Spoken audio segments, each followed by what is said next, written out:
आदाब नाज़रीन, अस्सलाम वालेकुम। इस वक्त हम डीडीसी चेयरपर्सन बडगाम नज़ीर अहमद के साथ मैं आपको बता दूं कि डेवलपमेंट के हवाले से आज बात होगी, जो कि ज़िला बडगाम में आज तक बहुत सारी डेवलपमेंट जो इस साल या डीडीसी इलेक्शन होने के बाद हुई, तो नज़ीर अहमद खान का बहुत ज़्यादा रोल इसमें रहा।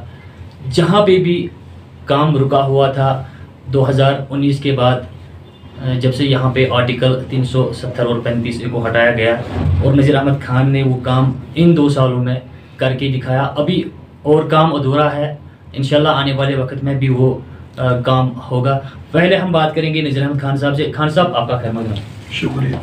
खान साहब, आप हमें बताइए कि 2020 के बाद आपने यहाँ पे चार्ज संभाला बडगाम में, और उसके बाद कितनी डेवलपमेंट हुई बडगाम में?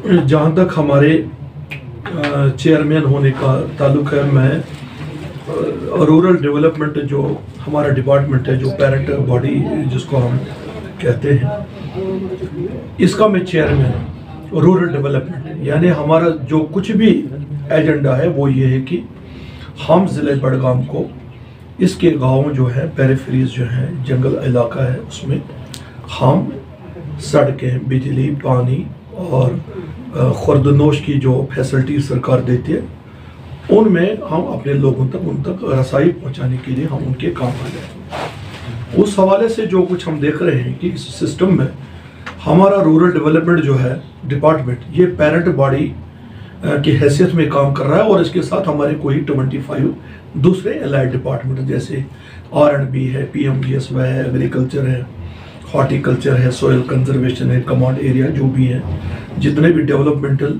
डिपार्टमेंट से मुख्तलिफ ब्रांचेस के हमारे तामीर और तरक्की के, उनके हम vice parent and 3 tier system का चेयरमैन होने की हैसियत में ये सारा देख रेख में कर रहा हूँ। आप देखते हैं कि इस सिस्टम की एक सबसे बड़ी खूबी जो है वो ये है कि जो कुछ भी हमारे तामीर और तरक्की के जो मंसूबे बनते हैं, जो हमारे इश्यूज होते हैं, वो हमारे ज़िला बडगाम के अंदर ही जो हल किए जाते हैं। आप देखते हैं कि इससे पहले जो हमारा पहला सिस्टम था, पॉलिटिकल सिस्टम, उसमें हमें सेक्रेटरीट जाना पड़ता था, सेक्रेटरीट में दरबार मुँह, उसके बाद जम्मू जाना पड़ता था, और वहाँ भी हमें हमारा सनहरी वक्त सिर्फ इंतज़ार की घड़ियों में सर्फ होता था। तो मेरा वो वक्त, कीमती वक्त, वो आज हमारा बच गया, और आज हम अपने ही डिस्ट्रिक्ट के अंदर जो भी हमारे मेगा प्रोजेक्ट्स हैं, माइनर स्केल के जो भी हमारे डेवलपमेंट इश्यूज हैं, हम सारे जो है अपने ही जो हमारा कॉन्फ्रेंस हॉल है, न्यू कॉन्फ्रेंस हॉल हमारे DC ऑफिस में, उसी में सारे जो भी कंसर्न हमारे commissioner secretaries, principal secretaries, chief secretary और इवन गवर्नर साहब यहीं आके हमारे जो मसाइल और मामला थे उनको सुलझाने के लिए यहाँ तशरीफ लाते हैं। आप सर बताइए कि पूरे डिस्ट्रिक्ट में अगर हम तहसील वाइज बात करें तो कितना काम आज तक हुआ, अधूरा कितना रहा? देखिए, काम तो सब करते हैं, इसमें कोई शक नहीं, लेकिन पुराने सिस्टम में ये सारे काम जो है ये सिफारिश के नजर चले जाते थे। जो भी सिस्टम है हमारा, जब तक वहां कोई जान पहचान ना होती, कोई सिफारिश ना होती हल्का प्रेसिडेंट की, ब्लॉक प्रेसिडेंट की, यहाँ वो नहीं है। क्योंकि जब अपने ही डिस्ट्रिक्ट के अंदर में हम बैठते हैं, यहाँ अपना ही आदमी हमारे पास आता है, तो हम मजबूर भी हैं और दिल से भी चाहते हैं कि हर उस शख्स का काम हो जाए जिसकी मजबूरी है, जिसकी जरूरत है, उसको हम फर्स्ट प्रायोरिटी पर करते हैं। उस हिसाब से आप देख लीजिए, फॉर एग्जांपल हम R&B डिपार्टमेंट को ले लेते हैं। आप देखिए, R&B डिपार्टमेंट से आज तक पिछले 2 साल के अंदर में आप तस्वीर नहीं कर सकते हैं। आप देखिए, आपके यहाँ हेडक्वार्टर के नजदीक एक गांव है हमारा शुपरी बाग। मैं छुपन छुपाई का गेम खेल रहा था कि कोई मुझे ना देखे गाड़ी में कि नजीर साहब यहां से जा रहे हैं, लेकिन जबकि हमारे जिले बडगाम में कैबिनेट मिनिस्टर रहे, MOS रहे, लेकिन उस शुपरी बाग जैसे गांव जो हमारे यहाँ पर रेलवे के करीब में है और हेडक्वार्टर के बिल्कुल बगल में है, और आज तक उस पर किसी की नजर नहीं पड़ी। और अल्हम्दुलिल्लाह आप देखते हैं कि सिस्टम हमारा इतना मतलब पावरफुल भी है, और वक्त जो बचता है हमारा, मेरी सबसे पहले उस शुपरी बाग पर नजर पड़ी। मैं गया, मैंने अपने एग्जन साहब को साथ लिया R&B के, और फटाफट हमारे AEEs और हमने उनको वो रोड करके दे दी। इसी तरह की ये मैं आपको एक मिसाल दे रहा हूँ। इसी तरह से R&B के हवाले से आप देख लीजिए जोगो खारिन के इलाके में या चरारे शरीफ, हाँ सूरत शहर में खुद चला गया, मैंने देखा कि बहुत सारे ऐसे इंपॉर्टेंट रूट जो है जो सिर्फ सियासी रस्साकशी के नजर हो गए, आज हमें मौका मिला कि हम उनको प्रायोरिटी पर लेके आए हैं और काम सूरत से जारी है। 2 साल से आपने भी देखा कितनी डेवलपमेंट। आप रोज मेरा ये जो फैन नज़ीर अहमद खान फेसबुक चल रहा है, तो ये ऐसे कोई छुपन छुपाई का गेम नहीं। मैंने आपको अपने ऑफिस में बताया कि वो काम किया, ये काम किया, राउंड द क्लॉक 24 घंटा मेरा जो सर्विस रहता है, मैं फैन नज़ीर अहमद खान से वो बिल्कुल आवाम के सामने पेश करता हूँ और दुनिया भर के इनॉग्रेशन में करता रहता हूँ। हर डिपार्टमेंट जो हमारे एलआई डिपार्टमेंट्स है, R&B है, PMGS में है, मेडिकल है, दूसरे एजुकेशन के सेक्टर है। अगर हम पंच और सरपंचों की बात करें, आपके ऑफिस से कोई काम निकल जाता है, वो किसी गांव को करना होता है, फिर सरपंच अपनी मनमानी के तरीके से या जो बाकी पंच वहाँ पे अपनी मनमानी के तरीके से काम करता है और आम लोगों को वो फायदा नहीं पहुँचता है जो आप चाहते हो कि आम लोगों को ये फायदा पहुँचे। देखिए मैं आपको बताऊं, पिछले दफा जो हमारा ये इलेक्शन हुआ 3 टायर सिस्टम का, जो हमारे सरपंचेस बने और पंचेस बने, आपको शायद मालूम नहीं होगा, कुछ एरियाज हमारे ऐसे भी हैं जहां 80% जो है वो बिला मुकाबला कामयाब हुए। लोगों ने पार्टिसिपेट नहीं किया, किसी ने चोरी छुपे छुपन छुपाई का गेम खेल के अंदर से चोरी छुपे फॉर्म भर के वो हमारा पंच बना, हमारा सरपंच बना। आप कैसे तवक्को कर सकते हैं कि वो आदमी सही हो, उसमें कैपेबिलिटी हो, सलाहियत हो, वो पूरे अपनी पंचायत को देख रेख कर सकता है। मेरी अपील है लोगों से, बहुत जल्द अब इलेक्शन भी होने जा रहे हैं हमारे 3 टायर सिस्टम की, इसमें हमारे जो रिटायर्ड लोग हैं या अच्छे सीनियर बरगुज़ीदा लोग जो हमारे हैं, उनको पार्टिसिपेट करना चाहिए और अच्छे खासे लोगों को इसमें पार्टिसिपेट करना चाहिए। वोटों के जरिए से हमारे 5 और सरपंच जो है उनका इंतखाब होना चाहिए। अभी तक जो हमारा सिस्टम है, कोई 80% लोग जो है वो बिल्कुल विदाउट एनी कॉन्टेस्ट जो है इलेक्ट हो गए हैं। दैट इज वे उसका असर अभी कुछ नजर आ रहा है। कहीं कहीं आपको लगता है ये मनमानी का गया, जब लोग सामने नहीं आते। आप देखिए हमारे ग्राम सभा के प्रोग्राम्स होते हैं, बैक टू विलेज का आज 4 हाँ इसका ये 4th चल रहा है। टीवी पर अनाउंसमेंट कराई हमने, सोशल मीडिया के जरिए से हमने अनाउंसमेंट कराई, और हमारे डिप्टी कमिश्नर जो हमारे जो सईद फखरुद्दीन साहब हैं, ये रोज इसका रिव्यू लेते हैं और खुद चले जाते हैं छोटे छोटे महलों में, छोटे छोटे गांवों में, खुद उसका मतलब इंस्पेक्शन भी करते हैं और वहां से लोगों की राय भी सुनते हैं।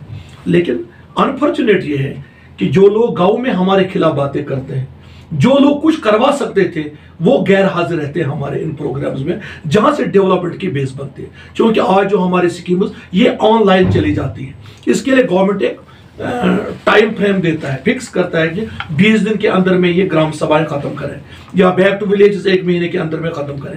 तब तक हमारे लिंक्स ऑन रहते हैं, जहां हम चढ़ा देते हैं अपने इस प्लान्स और प्रोग्राम। आप मान लीजिए अगर किसी गांव में हमने बैक टू विलेज कर दिया, सारे ऑफिसर्स आ गए, गेजेटेड ऑफिसर्स आ गए, और हमारे जो कंसर्न्ड वहां के ऑफिसर्स सब आते हैं, और लोग नहीं आते, 5 लोग, 8 लोग, 10 लोग।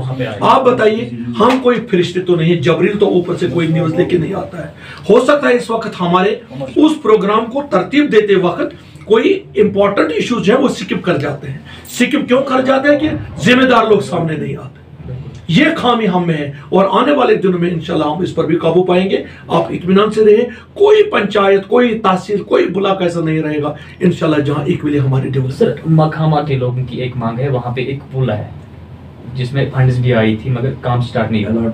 इस हवाले से बताइए कि कब तक वो जो पुल है कंप्लीट हो जाए। मैं आपको इस बारे में ये फाइनल हमारा जो मैं आपसे बात करने जा रहा हूँ, हमारे सुपरिटेंडेंट इंजीनियर जो नईम खान साहब, तो आज फाइल उनके पास पहुंची हुई है अलॉटमेंट के लिए। वो उसके टेबल पर पे इंशाल्लाह 1-2 दिन में उसकी मिलता हूँ मैं उनसे, तो वहां से निकाल के हम काम शुरू कर देंगे इंशाल्लाह पारीपुरा ब्रिज पे। मुझे बहुत परेशानी है। वो ब्रिज बहुत ही इंपॉर्टेंट है, उस पर कोई 40-50 गाँव का आना जाना रहता है, बड़ी तकलीफ हो रही है। पीडीडी की बात करें कि जिस तरह से सरकार ने एक नया कानून बनाया कि 12 किस्तों में जो भी फी उनके लोगों के पास होगी वो विदाउट इंटरेस्ट भर सकते हैं, मगर ग्राउंड लेवल पे अगर हम देखें तो उस तरह से उसका असर नहीं नजर नहीं आ रहा है। लोग भी परेशान है, बिजली का जो महकमा है वो भी अपनी तरीके से परेशान है कि लोगों से फी देने के लिए। ये सवाल जो आपने किया तो ये आपने बरमला वक्त पर अच्छा सवाल किया आपने। मेरी भी इसमें कुछ राय है जो मैं आपकी वसातत से अपने ऑनरेबल लेफ्टिनेंट गवर्नर जनाब मनोज सिन्हा साहब को मतलब अपील करना चाहूँगा, और हमारे चीफ सेक्रेटरी साहब। आप जानते हैं कि इस वक्त मैं आपको कम से कम ये बता सकता हूँ जिम्मेदारी से, हमारे जो लेफ्टिनेंट गवर्नर साहब हैं मनोज सिन्हा साहब, वेरी टफ टाइम्स में वो इस वक्त काम कर रहे हैं, लेकिन अल्लाह का शुक्र है कि नॉन कंट्रोवर्शियल है। बिल्कुल इतने गवर्नर्स हमने देखे, लेकिन इस गवर्नर साहब में मैंने जो सलाहियत देखी और इसका काम करने का ढंग और लो लेवल के लोगों तक पहुंचना और उनकी बात सुनना, मैं समझता हूं कि ये काबिल-ए-दाद है। ये हम किस्मत वाले हैं कि हमें ऐसा एलजी साहब मिले। तो उन्होंने हाल ही में बड़ी सीरियसली इसकी एक नोटिस लिए कि ये जो बिजली फीस का मामला जो रहा है, तो मैं इसे थोड़ा तफसील में इसमें जाना चाहता हूं। अपने हिसाब से चूंकि सेक्रेटरीट में रहकर कमिश्नर से राय लेकर या चीफ इंजीनियर से या एग्जन से उन्होंने जो राय ली, ये सरकार की राय है कि इसमें जो बकाया रकम जो है बिजली फीस की, उसको 12 किस्तों में लोग अदा करें और बाकी जो है वो महीना मंथली जो है वो भर दें वो फीस। कोई 450 रुपये का, 500 रुपये का, कहीं 550 रुपये का रखा है इन्होंने। लेकिन मैं गवर्नर साहब को आपके माध्यम से, आपकी वसातत से अपील करना चाहूँ, क्योंकि आई रिप्रेजेंट माई पीपल, मैं आवाम का नुमाइंदा हूँ, और ये जो हमारे कमिश्नर साहब हैं, चीफ सेक्रेटरी साहब हैं या दूसरे एग्जन साहब हैं, ये सरकार के नुमाइंदा हैं। मेरे और उनके बीच में राय में फर्क जरूर हो सकता है, क्योंकि जो सरकार चलाते हैं उनको हमारे लिए काम करना है। मैं जो करता हूं मैं अपनी पब्लिक के लिए करता हूं। मैं मांगने वाला हूं, वो देने वाले हैं, लेकिन मांगने वाले को क्या जरूरत है। मुझे उम्मीद है कि आपकी वसातत से आज गवर्नर साहब मेरी इस बात को सुने और इस पर कुछ गौर खोज करें। वो ये है कि सरकार ने जम्मू कश्मीर में आवाम को 3 कैटेगरीज में तकसीम किया है। लोगों की हालत देखकर किसी की हालत काबिल रहम है, उसको उन्होंने AAY में कैटेगराइज किया है। AAY दूसरा जो उससे थोड़ा सा हल्का फुल्का कुछ गुजारा कर सकता है, उसको BPL का नाम दिया गया है, और जो ठीक ठाक है टू सम एक्सटेंट उसको APL कहा गया है। मेरी गुजारिश है गवर्नर साहब से और चीफ सेक्रेटरी साहब से कि वो तवज्जो करें हमारी इस अपील पे, इस गुजारिश पे, कि जिस शख्स को आप BPL करार देते हैं या AAY आप देते हैं मुफ्त खाना, उसको आप 5 किलो या 15 किलो का चावल देते हैं, इसका मतलब है कि सरकार मानती है कि उसको खाने के लिए कुछ है नहीं। आप मानते हैं मेरी बात को? इस चीज की जरूरत है। गवर्नर साहब मानते हैं कि जिसको हम रजिस्टर करते हैं AAY में या BPL जुमरे में लाते हैं फूड के हवाले से, इसका मतलब है कि इस बेचारे को जिंदा रहने के लिए रोजी रोटी नहीं है। दूसरा हमारा BPL है। BPL में भी हम कहते हैं कि मिनिमाइज करके कि कम से कम इसको थोड़ा सा हल्का कुछ, अगर ये कोई लेबर कैटेगरी का आदमी है तो इसको थोड़ा सा पैसा लेके इसको जिंदा रहने का हम गुजारा मैसर करेंगे। और इसमें हम दूसरा जो ब्लॉक के लेवल से हम इन्हीं 2 कैटेगरीज को मकान भी देते हैं मुफ्त। जिस शख्स को सरकार मानती है कि ये इसको घर भी इधर से देना है, सरकार मानती है कि हम इस गरीब आदमी को रोजी रोटी भी दें, तो इस आदमी को अगर हम 500 रुपए चार्ज करें बिजली फीस, ये कहां से लाएं? मैं बहुत सारी जगहों पर देखता हूं कि अल्लाह गवाह है, चटाई नहीं है घर में, चूल्हा जलने की सकत नहीं है, उनको बिल लाखों में आती है, लेकिन कुछ गड़बड़ हुआ है पिछले 20 सालों से 25 सालों से हमने देखा कि लोगों के बिल्स नहीं आए, मिलिटेंसी हालात खराब थे, डिस्टर्बेंस हो गई, सरकार भी यहां भाग गई, बहुत सारे लोगों ने यहां से शिफ्ट जम्मू कर दिया, यहां हू का आलम था। इस दौरान जो है बिजली का फीस जो है ये चलता गया, लोग भागम दौड़ में थे, परेशान थे, मतलब कोई अपने आप को सेफ नहीं समझता था। इसके बीच में जो है जो बिल्स का जब अब इन्होंने आज जो इसका इन्होंने तखमीना किया तो ये लाखों में चला गया। एक गरीब से गरीब आदमी जिसके घर में एक बिजली लंप जलता है, हमने देखा उसको भी कोई 1 लाख रुपए 80,000 से कम किसी की बिल नहीं है। मेरी गुजारिश है गवर्नर साहब से कि कैटेगराइज करके कम से कम जिनको आप ही रोजी रोटी के लिए 15 किलो का चावल देते हैं, जिंदा रहने के लिए मुफ्त चावल, जिसको आप मकान देते हैं 2 लाख रुपए का, तो जब इतना आप करते हैं अपने लोगों के लिए, तो बिजली फीस में अगर इसी हिसाब से एक कैटेगरी बनाया जाए, AAY को माफ किया जाए, BPL को 50% ताकि मतलब कम किया जाए, मिनिमाइज किया जाए, उससे अगर किसी के लाख रुपए एक ये जो इंटरेस्ट चढ़ा है और सरप्लस चार्जेस चढ़े हैं उसको खत्म करके मिनिमाइज करके कोई ज्यादा से ज्यादा से BPL कैटेगरी के लोग हैं 10,000 15-20,000 से ज्यादा किसी का बिल न लिया जाए। और APL वालों को ठीक है, उनका जो है उसके लिए एमनेस्टी तो आपने की है, तो मैं LG साहब चीफ सेक्रेटरी साहब का बहुत ही शुक्रगुजार हूं कि उन्होंने जो एमनेस्टी दी है, तो बड़े बड़े इससे हमारे मसले हल हुए। लेकिन ग्राउंड रूट पर जो हमारी दिक्कत है, AAY में जिंदगी बसर करने वाले लोग और BPL के तहत जो जिंदगी बसर करते हैं, जो लुकमे के मोहताज है, मकान के मोहताज है, बिजली के तो मोहताज कौन नहीं है, रोशनी किसको नहीं चाहिए। लेकिन इसमें मैं चाहता हूं कि गवर्नर साहब इतनी बारीक बीनी से जम्मू कश्मीर को चला रहे हैं, आगे विकास की रास्ते निकाल रहे हैं, 24 घंटा हमारी खिदमत कर रहे हैं। मेरी उम्मीद है कि एज ए चेयरमैन ऑफ जिला बड़गांव मेरी इस अपील पर वो जरूर मुतवज्जा हो जाए और लोगों को इससे मतलब नजात मिले जो इस वक्त दिक्कत आ रही है हमें ये रिजॉल्व करने में, बिजली फीस का मामला। नाजरीन मजीद बात करते खान साहब से, मगर बहुत सारे लोग बाहर जमा है अपने अपने मुतालबात लेके, तो फिलहाल आप हमें इजाज़त दीजिए। अगली मुलाकात में फिर से आपको मिलाएंगे नज़ीर अहमद खान साहब से, तब तक अल्लाह हाफिज़।